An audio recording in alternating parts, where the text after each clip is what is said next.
ये है एक खूनी दास्तान, जहां हर कदम पर मौत घात लगाए बैठी है। आदमखोर दरिंदे, जो इंसान के गोश्त के प्यासे हैं, और एक शिकारी, जो अपनी जान पर खेलकर इन दरिंदों से टकराता है। पेश है आदमखोरों की वादी।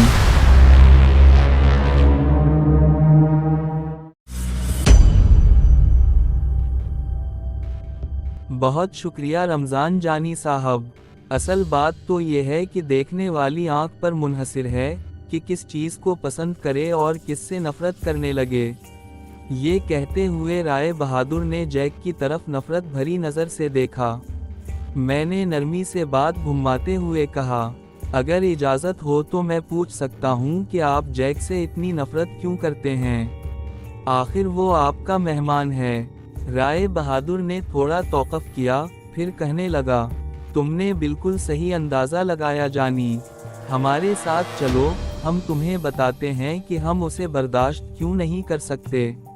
वो आगे बढ़ा और मैं भी इसके पीछे हो लिया। वह सीढ़ियों से ऊपर चढ़कर छत पर पहुंचा, जहां एक बड़ा सा कमरा था।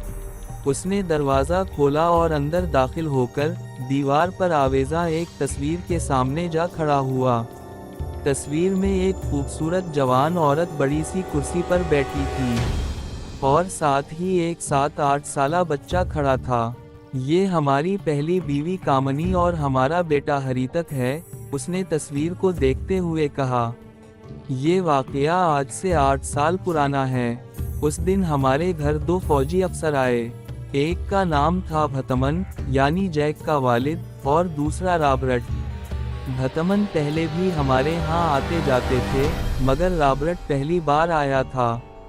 खाने के दौरान जब कामनी दस्तरख्वान सजा रही थी, रॉबर्ट उसे अजीब और गरीब नज़रों से घूर रहा था, जैसे कोई भूखा चीता बकरी को देख रहा हो। हमने ये नोट तो किया मगर कुछ कह ना सके, ये सोचकर कि कहीं वालिद साहब नाराज़ ना हो जाएं। कामनी ने भी बाद में हमें बताया कि वो रॉबर्ट की नज़रें बर्दाश्त नहीं कर पा रही, मगर हमने कहा, अरे गोरे लोग हैं, इनकी नज़रें तो हर तरफ घूमती रहती हैं। लेकिन रात को जब हम सो रहे थे तो बाहर कदमों की आहट आई। हमने दरवाज़ा खोला तो रॉबर्ट छुप गया। पूरी रात वो हमारे कमरे के आसपास घूमता रहा, जैसे कोई आवारा कुत्ता बोंगे की खुशबू के पीछे हो। हमें गुस्सा तो बहुत आया, लेकिन खामोश रहना पड़ा। अगली सुबह वालिद साहब और थॉमसन करीबी देहात ज़मीन देखने चले गए, और हम भी साथ थे। तभी हमारा एक खास मुलाजिम दौड़ता हुआ आया। इसका चेहरा हवाओं से भी ज़्यादा जर्द था। वो चीखते हुए बोला, रॉबर्ट छोटी रानी, कामनी और बच्चे को उठा कर ले गया है। मुलाजिमों ने रोकने की कोशिश की, मगर वो इन्हें जख्मी करके निकल गया। हमने बगैर वक्त ज़ाया किए घोड़ा दौड़ाई और हवेली वापस पहुँचे। वहाँ पता चला वो जंगल की तरफ गया है। हमने सीधा उसी तरफ रुख किया। रास्ते में भतमन भी मिल गया, उसके पास बंदूक थी। इसने कहा, रॉबर्ट कामनी और बच्चे को साथ ले गया है। हमें इन्हें जल्दी तलाश करना होगा। हम जंगल में दाखिल हुए। चूंकि जंगल मैदानी था, इसलिए घोड़े के टापों के निशानात वाज़ेह थे। थोड़ी दूर एक जूता मिला जो गालिबन कामनी का था। शायद दरख्त से टकरा कर गिर गया हो। हमने आवाज़ें देनी शुरू की। तभी एक ऐसी चीख सुनाई दी जो ना इंसान की लगती थी, ना जानवर की, जैसे दरिंदे ने रेडियो पर गाना सुनने की कोशिश की हो। हम वहीं रुक गए। भतमन चूंकि शिकारी था, डरा नहीं और आगे बढ़ गया। उसी लम्हे बच्चे की मदद के लिए पुकार सुनाई दी। रॉबर्ट बदहवासी में दौड़ता हुआ सामने आया। हमने उसे पकड़ा, और वो मार पड़ी कि उसकी ज़बान को भी अपना पता ना रहा। हमने उसे मारने से पहले पूछा कि कामनी और हरितक कहाँ हैं। तब वो हाँफते हुए बोला, मैं कामनी और बच्चे को जंगल में एक जगह ले गया, ताकि अपने बिगड़े हुए इरादों को पूरा करूं। मगर जैसे ही मैं उनके करीब पहुंचा, एक अजीब सा जानवर नजर आया। इसका मुंह रीछ जैसा, जिस्म इंसान जैसा, आंखें खूंखार और जिस्म पर काले लंबे बाल। मैं फौरन कामनी और बच्चे को छोड़कर भाग आया। तुमने मेरी और अमर सिंह की दोस्ती को तोड़ने की नापाक कोशिश की है। रॉबर्ट, समहत मन ने बंदूक तानकर उससे में कहा, अब तुम्हें इस हरकत की सज़ा ज़रूर मिलेगी। रॉबर्ट ने नखूद से कहा, देखो, मानता हूँ मुझसे गलती हुई है, लेकिन तुम उन हिंदुस्तानियों की खातिर मुझसे दुश्मनी मत लो। मैं तुम्हें फौज से निकलवा सकता हूँ। मेरा ओहदा भी कोई छोटा मोटा नहीं है। समहत मन ने तंजिया हंसी हंसी, पहले जिंदा तो बचो। और फिर ठा ठा 2 गोलियां रॉबर्ट के सीने में पेवस्त हो गईं। हम इस मकाम पर पहुंचे जहां रॉबर्ट ने कामनी को फेंका था। कामनी तो मिल गई, मगर हरीतक गायब था। गालिबन इसे वही अजीब गरीब जानवर उठाकर ले गया था।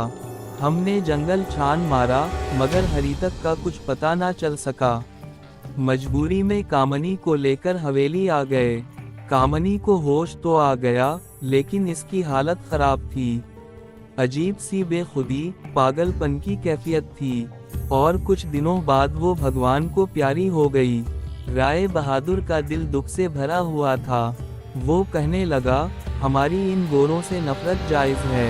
इन्हीं की वजह से हमारा बेटा बिछड़ा और बीवी हमेशा के लिए रुखसत हो गई। मैंने नरमी से कहा, राय साहब, मैं आपके दुख को समझता हूँ, लेकिन सब एक जैसे नहीं होते।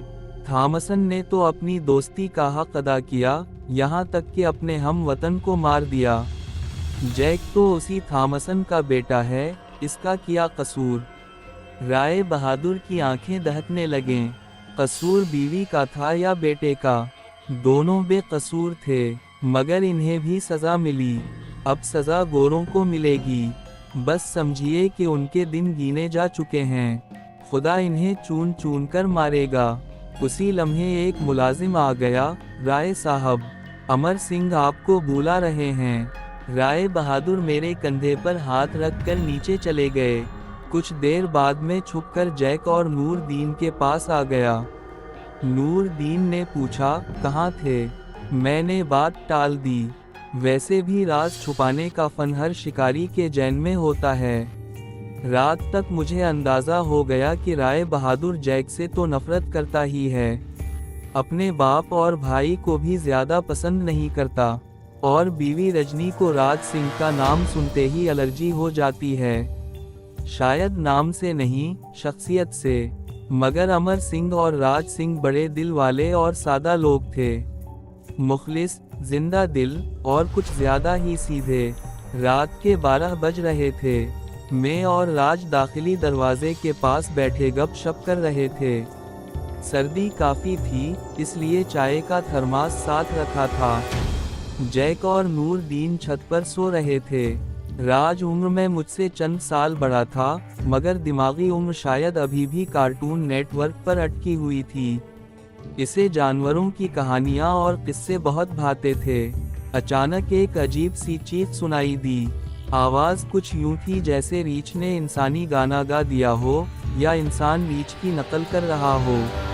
मैंने पूछा, ये कैसी आवाज़ थी? राज बोला, ये मनुपाल की आत्मा है।